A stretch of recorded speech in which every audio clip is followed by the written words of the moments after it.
मणिपुर हाथरस घूम रहे राहुल गांधी क्या तमिलनाडु का रास्ता भूल गए? क्या पंजाब बंगाल का रास्ता भूल गए? क्या सेलेक्टिव विरोध करते हैं राहुल?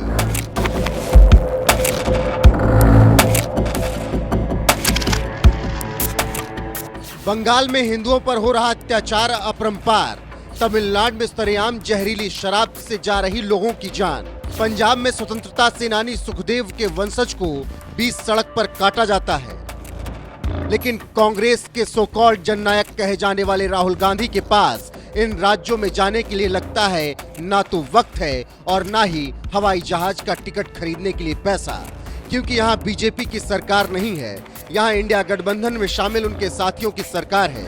इसीलिए बात जब पंजाब, तमिलनाडु, बंगाल में हो रहे अत्याचार की आती है तो राहुल गांधी आंखों पर पट्टी बांधकर धृतराष्ट्र बन जाते हैं। और जब बीजेपी शासित यूपी में हाथरस कांड होता है, मणिपुर में बवाल मचता है, तो कांग्रेस के यही जननायक कैमरों की फौज लेकर कभी हाथरस पहुंच जाते हैं तो कभी मणिपुर पहुंच जाते हैं।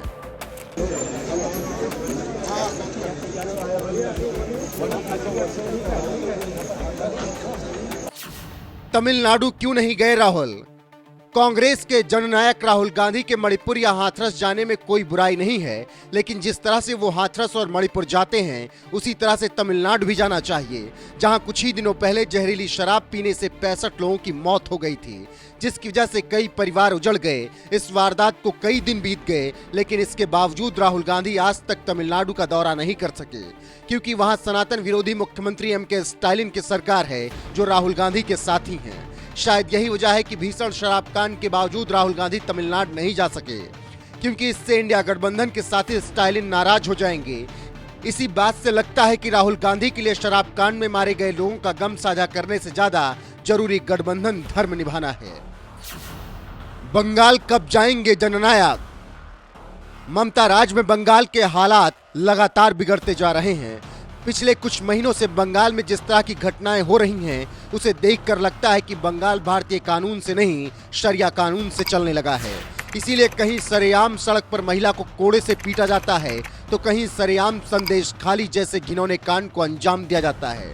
लगातार बिगड़ती कानून व्यवस्था के बावजूद कांग्रेस के जननायक राहुल गांधी ने आज तक ना तो संदेश खाली की पीड़ित महिलाओं से बात की और ना ही ममता सरकार के खिलाफ एक शब्द कहा, क्योंकि यहाँ भी सत्ता में बीजेपी नहीं, ममता बनर्जी हैं, जो इंडिया गठबंधन में भले ही ना हो, लेकिन इसके बावजूद इंडिया गठबंधन के साथ खड़ी रहती हैं। अब ऐसे में राहुल गांधी बंगाल जाकर ममता सरकार के खिलाफ कैसे आवाज उठा सकते हैं? शायद यही वजह है कि राहुल गांधी को संदेश खाली की पीड़ितों से मिलने का अभी तक वक्त नहीं मिला। पंजाब कब जाएंगे राहुल गांधी? एक और राज्य है पंजाब, जहां की सत्ता में जब से अरविंद केजरीवाल की आम आदमी पार्टी आई है, तभी से ऐसा लगता है कि खालिस्तान समर्थकों को हिंसा का नंगा नाच करने की खुली छूट मिल गई है। इसीलिए साल 2022 में खालिस्तान समर्थकों ने सरेआम अजनाला थाना घेरकर तलवार और बंदूकों से हमला कर दिया था, जिसमें एसपी समेत 6 पुलिसकर्मी घायल हो गए थे। और अब 5 जुलाई को लुधियाना में शिवसेना नेता और स्वतंत्रता सेनानी सुखदेव के वंशज संदीप थापर को सरेआम सड़क पर तलवार से काट दिया गया, जो आज अस्पताल में जिंदगी और मौत की जंग लड़ रहे हैं। पंजाब में लगातार बिगड़ती कानून व्यवस्था के बावजूद राहुल गांधी ने एक बार भी ना तो पंजाब सरकार के खिलाफ आवाज उठाई और ना ही घायल संदीप थापर के परिवार से मुलाकात की, क्योंकि पंजाब में बीजेपी नहीं, आम आदमी पार्टी की सरकार है, जिसके साथ गठबंधन करके कांग्रेस दिल्ली में चुनाव लड़ी और खुद कांग्रेसी जननायक राहुल गांधी ने वोट मांगा। शायद यही वजह है कि राहुल गांधी पंजाब में बिगड़ती कानून व्यवस्था के मुद्दे पर आम आदमी पार्टी के खिलाफ आवाज उठाने की बजाय चुप्पी साधे हुए हैं। क्या मृतक पर्यटन करते हैं राहुल? कुछ ही दिनों पहले राहुल गांधी मणिपुर के दौरे पर गए थे। अच्छी बात है, जाना चाहिए, लोगों का दर्द भी बांटना चाहिए, लेकिन हद तो तब हो जाती है जब अपने जननायक राहुल गांधी का महिमा मंडन करने के चक्कर में कांग्रेस ये गिनवाने लग जाती है कि मणिपुर हिंसा के बाद वो कितनी बार वहां गए। ऐसा लग रहा है कि राहुल गांधी मणिपुर लोगों का दुख दर्द बांटने नहीं, किसी पर्यटन पर जा रहे हैं। कुछ ऐसा ही हाथरस कांड के दौरान भी देखने को मिला, जब कैमरों की फौज के साथ राहुल गांधी हाथरस गए और पीड़ितों से मुलाकात की। यहाँ तक तो ठीक था, लेकिन कांग्रेस राहुल की इस यात्रा को भी विज्ञापन की तरह इस्तेमाल करने लगी और कहने लगी, राहुल आपके हैं, राहुल आपके साथ हैं। तो फिर क्या राहुल गांधी तमिलनाडु शराब कांड में मारे गए 65 लोगों के नहीं हैं? राहुल गांधी संदेश खाली की पीड़िताओं के साथ नहीं हैं? राहुल की यात्रा के इसी प्रचार प्रसार पर तंज मारते हुए पत्रकार अजित भारती ने इसे जननायक का डेथ पॉर्न और मृतक पर्यटन के साथ ही मृतक पर्यटन का ब्रांड एम्बेसडर भी बताया था।